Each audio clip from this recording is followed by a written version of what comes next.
é uma decisão difícil que o governante às vezes tem que tomar. Mas não é antiético.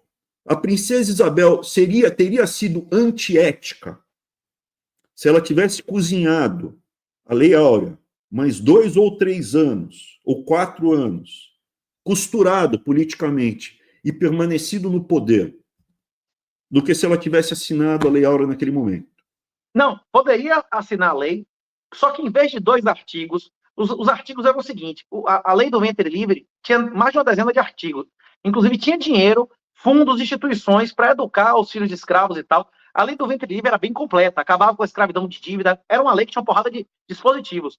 Se a Lei Áurea, em vez de ter 2 artigos, acabou a escravidão, revogadas todas as leis em contrário, tivesse 3 artigos, 1 acabou a escravidão, 2, todos os escravos libertos têm autorização legal de ocupar qualquer terra devoluta, e a primeira geração atingindo a maioridade naquela terra recebe o título. Cada senhor de escravo tem o direito de ocupar 3, 4 hectares de terra devoluta do Estado para cada escravo que o cara tinha. Os proprietários de terra os proprietários de escravo iam achar ruim, os escravos iam morar na cidade e iam ocupar a terra durante 20, 30 anos para ter um título de propriedade. Bastava ter esse artigo. Não precisava nem tirar um centavo do erário público. Até hoje, a maior parte das terras desse país são desocupadas, né? E a maior parte das terras desse país pertence à União.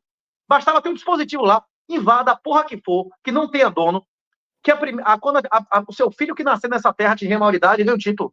Então, com um limite de, lógico, não pode ser qualquer área para qualquer um limite para o escravo, para o liberto, né, para o ex-escravo, e um limite para o ex-proprietário de escravo por escravo.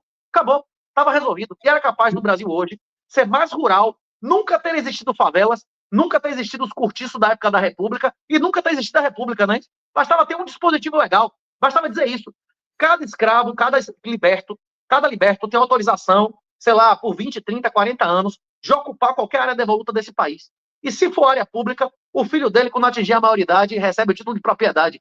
Acabou, não ia ter tido êxodo rural, não ia ter tido favela, não ia ter tido os escravos foram, os libertos, os ex-escravos, foram jogados na sarjeta, bicho. Pessoas que eram profissionais em diversas áreas no interior foram jogados num lugar na cidade. E aí começou cortiço, favela, a merda toda, né? A República de Deodoro, ela surge justamente da união de generecas corruptos, oligarcas corruptos, que estavam desesperados para roubar e tiraram do poder uma família que tinha defeitos, mas muitas virtudes. Por um acaso, a gente teve sorte. A gente teve Pedro I, Pedro II e Princesa Isabel. E o azar dos 3 filhos homens dele morrer, né? Os 3 filhos homens morrerem, e o cara era o antirreligioso. A Princesa Isabel teria sido infinitamente melhor do que Deodoro, Floriano, Prudente de Moraes e todo o resto daquele grupo de presidentes da República do Café com Leite. Independente da pessoa, as instituições imperiais eram superiores. Quantos anos durou a Constituição Imperial? Quantos anos durou qualquer Constituição republicana, não é isso ou não? Hein? Você teve uma ruptura. Por isso que a gente não defende, justamente para sair, a gente não quer uma Constituição nova. É pegar a Constituição atual e usar ela contra os corruptos. É sem ruptura que a gente quer fazer. É pelo contrário, lendo a lei ipsis literis ipsis verbis. Eu me permito... Em um processo revolucionário, uma das etapas da revolução é a destruição das elites e uma das formas de você manter apenas uns psicopatas e os histéricos no país é você começar a dizer que o céu é rosa. Se você for na Coreia do Norte, todo mundo passa fome e a propaganda diz que todo mundo é gordo e bem alimentado, não é isso? E uma última coisa, eu queria falar dessas grandes hipocrisias que tem. O primeiro navio de escravos negros, você conhece a história, como foi? Não. Na costa ocidental da África, começaram a chegar navios portugueses e poucos espanhóis, os principais eram os portugueses. E eles chegavam inicialmente para comercializar. Aí chegou um navio espanhol, o navio espanhol saía de Sevilha, no sul da Espanha. Não sei se você sabe o trajeto. Eles desceram, chegaram na costa ali, Costa do Marfim, ali na Nigéria. Trocaram, falou, vocês não tem mais nada para trocar aqui e tal? Falou, tem esses caras aqui que a gente capturou, Eles perderam a guerra, capturaram. A gente ou vai matar ou vai vender de escravo aí para um outro grupo, aí vai manter de escravo. Vocês querem? Falou, pegaram e levaram para Sevilha. Os negros que vieram para as Américas são vítimas. Os negros que vieram para as Américas foram capturados no continente africano por negros africanos, levados até a costa e vendidos para portugueses, espanhóis, ingleses, que levaram, foi um crime, maldade, sacanagem, somos contra a escravidão, mas quem capturou eles no território foram os negros, quem comprou e transportou foram brancos. Quando o Lula fala que nós devemos ressarcir os africanos negros, que, cara, é um absurdo tão grande quanto falar o seguinte: as pessoas que estão aqui em volta de Auschwitz têm que ser ressarcidas pelo extermínio dos judeus do norte da Europa. Porra, quem ficou lá, meu, era quem não estava sendo perseguido. Isso quando não estava ajudando, cara, ao extermínio. Então, veja, é um absurdo que tem. Se alguém tem que ser ressarcido em tese, e eu vou chegar nesse ponto, seriam os negros do continente americano, não os que ficaram na África. Os que estão na África ou foram coniventes ou beneficiários.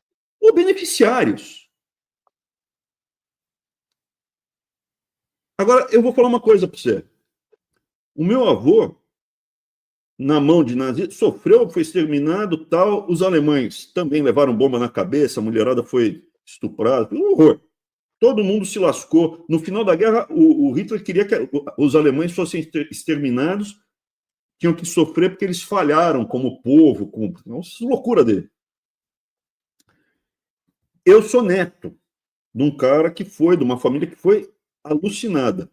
Nenhum neto de soldado alemão, nenhum neto, nem de nazista, me deve nada, cara. Não fui eu. Sim, minha família sofreu, meu avô sofreu. Quem tem que ser punido é quem fez. É quem fez. O cara hoje em dia é nazista? Não, o cara se arrependeu.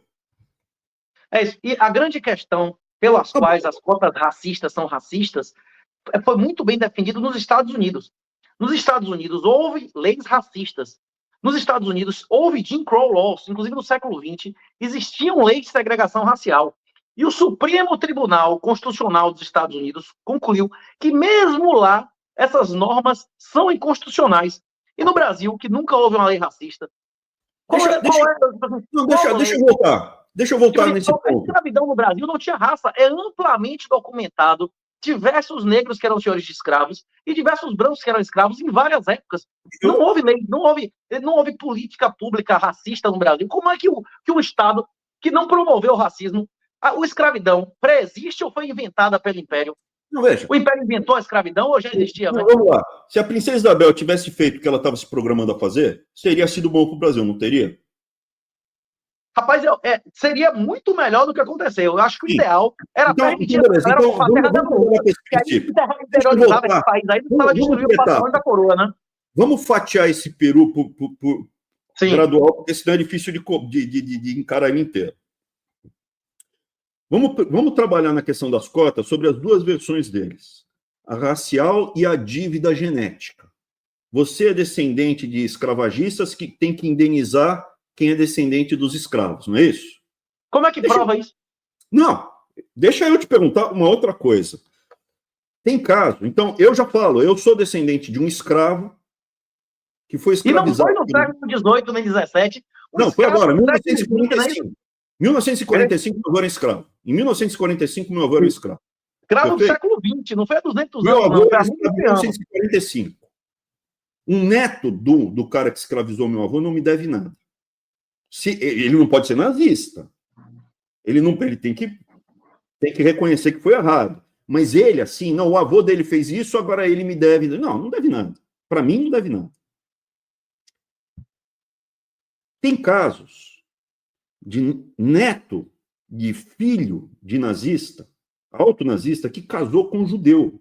Se arrependeram, ficaram com vergonha, foram entender o que é o judaísmo, foi para Israel uma mulher, e casou e teve filho. com judeu. O neto do nazista é meio judeu, meio descendente de nazista. Como é que faz com um cara desse?